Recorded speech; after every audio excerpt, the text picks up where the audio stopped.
This video will talk about how to blink an LED with Arduino and TINKERCAD.com. Go into a project or create a new one if you don't have one already.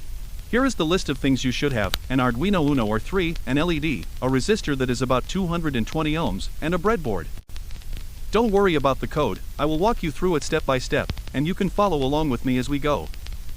First, place the breadboard near the Arduino and rotate it 90 degrees like this. Connect the wire from digital 13 to the board like I did. I will change the wire to red because I would like to follow the color coding convention.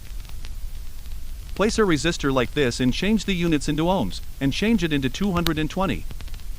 Place your LED, make sure to rotate it where the anode, aka the longer ends, into the same row as the resistor. The current travels into the board and will travel to the same rows. Lastly, in the same rows as the other ends of the LED, connect it to the GND or the ground of the Arduino, just like what I did.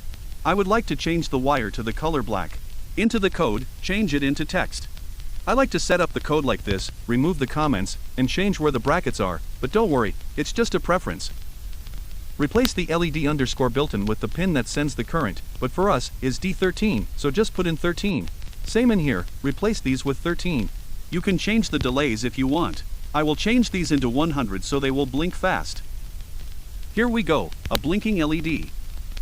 Fun fact, the LED underscore built-in is the same digital pin as the 13, so our program will double as blinking on the Arduino and the LED itself. In the next video, I will cover the code and how these things work for a better understanding.